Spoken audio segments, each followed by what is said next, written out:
இப்போ நம்ம எல்லார் மனதிலும் ஏற்படக்கூடிய கேள்வி, சர்க்கரை நோயை வராமல் எப்படி தடுப்பது? இன்றைக்கி நோய் வரக்கூடாதுன்னா நம்ம டீடாக்ஸ் செய்யுங்க, பேதிக்கு மருந்தெடுங்கன்னு நம்ம தமிழ் மருத்துவத்தில் அடிக்கடி சொல்லுவோம்.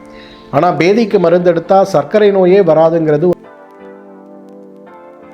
மலையுடைய கோபுரத்திலிருந்து விழுந்து தற்கொலை செய்ய முயற்சி செய்யும் போது முருகன் அவரை ஆட்கொணர்ந்து உட்கார வச்சாராம். அவர்கிட்ட கேட்டாரா, நான் என்ன பண்ணட்டும் அப்படின்னு.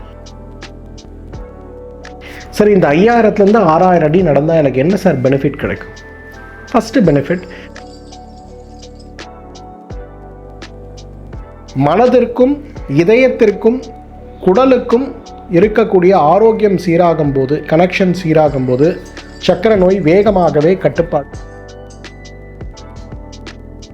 எனக்கு வேலைப்பளு அதிகமாக இருக்கிறது, அதனால் என்னால் இரவு நேரங்களில் தூங்க முடியலன்னு நீங்கள் நினச்சிங்கன்னா,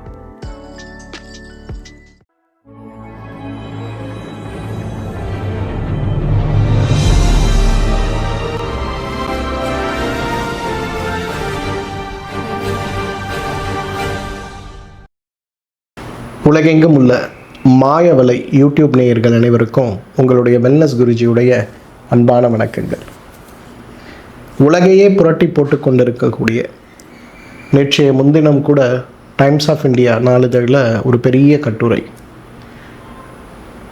நம்ம இந்தியாவில் இருக்கக்கூடிய மாநிலங்களில் எந்தெந்த மாநிலங்களில் உடல் எடை கூடியவர்களுடைய எண்ணிக்கையும் எந்தெந்த மாநிலங்களில் சர்க்கரை நோயாளிகளுடைய எண்ணிக்கையும் அதிகமாக இருக்குன்னு பார்க்கும்போது நம்ம தமிழ்நாடு அதில் 4ஆம் இடத்தில் இருக்கிறத பார்க்கணும். இன்றைக்கி நம்ம தொழில்துறை, வணிகம், வருமானம், பொருளாதாரம், நோயற்ற வாழ்க்கை, இதிலெல்லாம் நம்ம முதலிடத்தை நோக்கி போகலாம். ஆனால் நோய்களில் வருங்காலத்தில் அதிக சர்க்கரை நோயாளியாக கொண்டிருக்கக்கூடிய மாநிலங்களுடைய தரவரிசையில் நோய்களை நோக்கி செல்வது அப்படிங்கிறது ஒரு தற்கொலை முயற்சி தான், இல்லையா?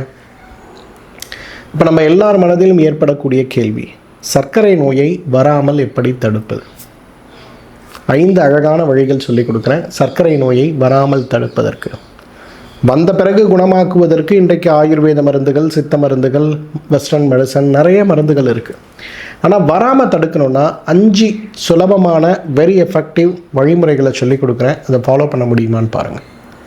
நம்பர் 1, ஃபஸ்ட்டு நம்ம செய்ய வேண்டியது, ஒரு நாளைக்கு குறைந்தது 5000 முதல் 6000 வரை நடைப்பயிற்சி செய்ய முடியுமான்னு பார்க்கணும்.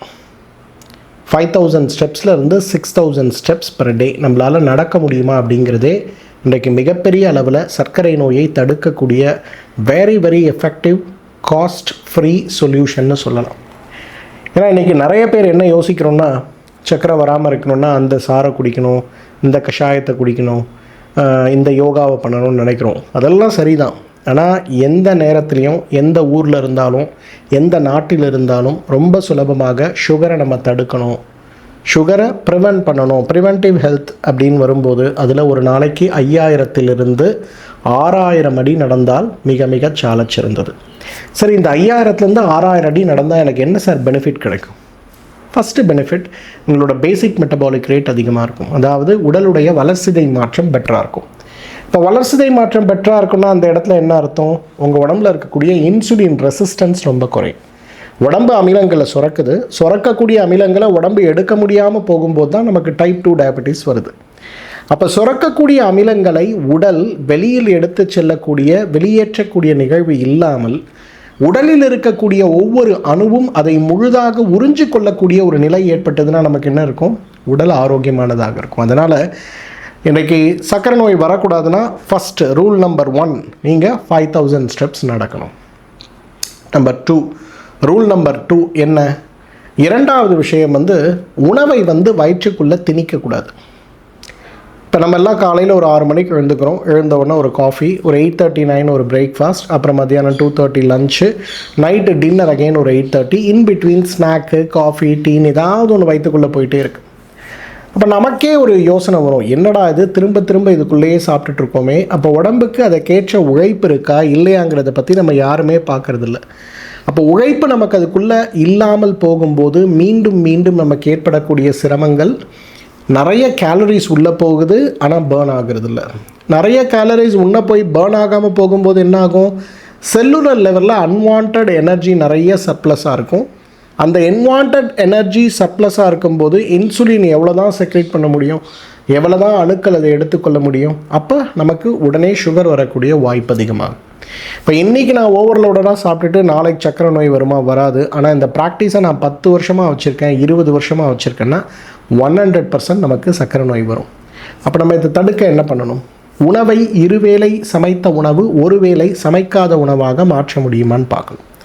பொதுவாக என்னோடய ஃபேவரட் அட்ரஸ் நான் சொல்கிறது, காலையில் பிரேக்ஃபாஸ்ட்டை ஸ்கிப் பண்ணுங்கள், 10:30க்கு ஒரு பிரஞ்ச், மதியானத்தில் தேவைப்பட்டால் கொஞ்சம் பழங்கள், திருப்பி 5:36 ஒரு ஏர்லி டின்னர்.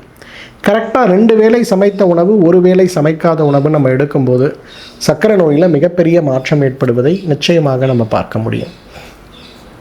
3வது ரொம்ப important, sleep is the new insulin சொல்கிறாங்க.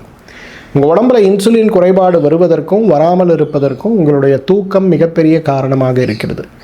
உங்களால் ஒரு நாளைக்கு 5 மணி நேரம் 6 மணி நேரம் ஆழ்ந்த உறக்கத்திற்கு உங்களால் செல்ல முடியும்னா நிச்சயமாக சர்க்கரை நோய் வரக்கூடிய வாய்ப்பு இருந்தாலும், ஜெனட்டிக்காக நம்ம அப்பா அம்மாவுக்கு சுகர் இருந்தாலும் கூட நம்ம சுகரை ப்ரிவென்ட் பண்ணுறதுக்கோ தள்ளி போடுறதுக்கோ சுகர் இல்லாத ஒரு லைஃப்க்கு போகிறதுக்கோ நிறைய பாசிபிலிட்டி இருக்குது.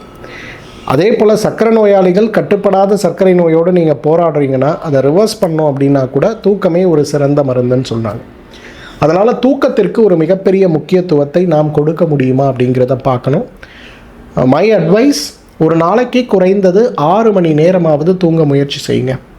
எனக்கு வேலைப்பளு அதிகமாக இருக்கிறது, அதனால் என்னால் இரவு நேரங்களில் தூங்க முடியலன்னு நீங்கள் நினச்சிங்கன்னா நீங்கள் பகலில் அட்லீஸ்ட் சாப்பிட்ட பிறகு ஒரு 1/2 hour 45 minutes ஒரு நேப் எடுக்க முடியுமான்னு பாருங்கள். அது உங்களோட மைண்டையும் உங்களோட பாடியையும் உங்கள் பிரெயினையும் உங்கள் கட்டையும் பெரிய அளவில் இம்ப்ரூவ் பண்ணும். So you can see a miraculous change in your sugar. உங்களோட ability to learn, work and deliver எல்லாமே மாறுறதை பார்க்க முடியும். ஸோ அந்த இடத்துல முக்கியமாக நம்ம பார்க்க வேண்டியது என்ன? தூக்கம்.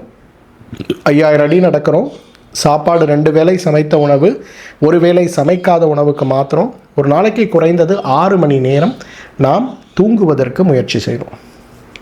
4வது மன அமைதிக்கான முயற்சி. இன்றைக்கி மெடிடேஷன், இன்றைக்கி நிறைய ஆராய்ச்சிகள் ரொம்ப சர்ப்ரைசிங் ரிசல்ட்டை கொண்டு வரதை பார்க்குறோம்.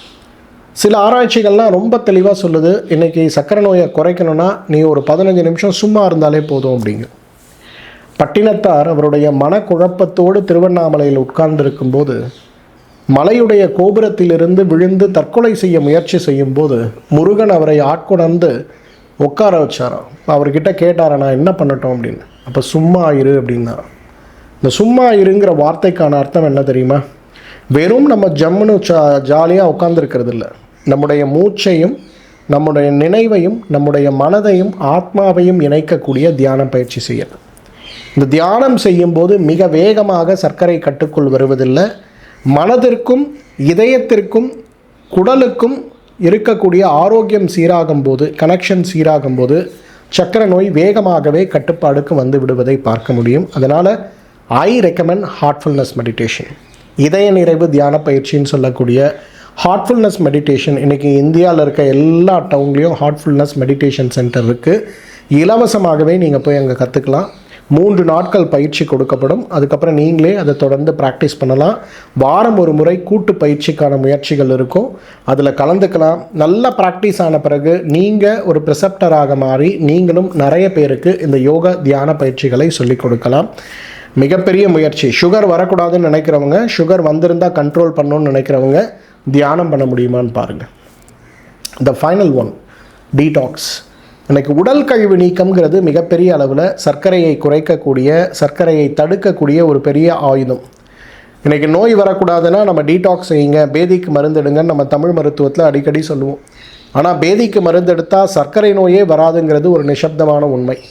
அப்போ சர்க்கரை நோயை குறைக்க வேண்டும் அப்படின்னு நம்ம வரும்போது, முதல்ல தடுக்க வேண்டும் அப்படின்னு வரும்போது, ப்ரிவென்டிவ் ஹெல்த் வரும்போது நீங்கள் பண்ண வேண்டியது என்ன?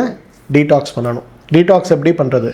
10 மா இலை, 10 கொய்யா இலை, 10 வேப்ப இலை, 300 மில்லி தண்ணீர் எடுங்க. இந்த இலைகளை போட்டு நல்லா கொதிக்க வச்சு 100 மில்லியாக குறைங்க, வடிகட்டுங்க. அதில் ஒரு 10 மில்லி விளக்கெண்ணெயை கலந்து இதை காலை ஒரு வேளை மாதத்துக்கு ஒரு நாள் சாப்பிடுங்க. காலையில் நீங்கள் சாப்பிட்டோன்னா ஒரு 10 மணிக்கு, காலையில் ஒரு 8 மணிக்கு இதை சாப்பிட்டீங்கன்னா, அல்லது காலையில் ஒரு 6 மணிக்கு சாப்பிட்டிங்கன்னா ஒரு 4 hours லூஸ் மோஷன் ஆகும். ஒரு நிறைய கழிவுகள் உடம்பை விட்டு போகும். கழிவெல்லாம் வெளியில் போன பிறகு அன்றைக்கு ஒரு நாளைக்கு இட்லி, இடியாப்பம், மோர் சாதம் மட்டும் சாப்பிடுங்க.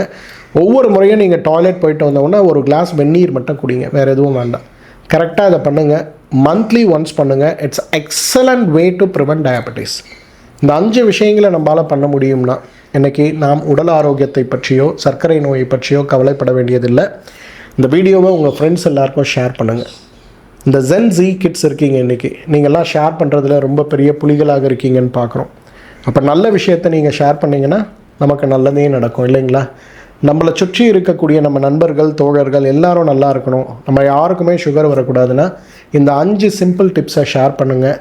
இல்லை இந்த ஷேர் பண்ணும்போது இதில் உங்களுக்கு ஏதாவது சந்தேகம் இருக்குன்னா இந்த வீடியோவோட கமெண்ட் செக்ஷனில் உங்களோட கேள்வியை கேட்க முடியுமான்னு பாருங்கள்.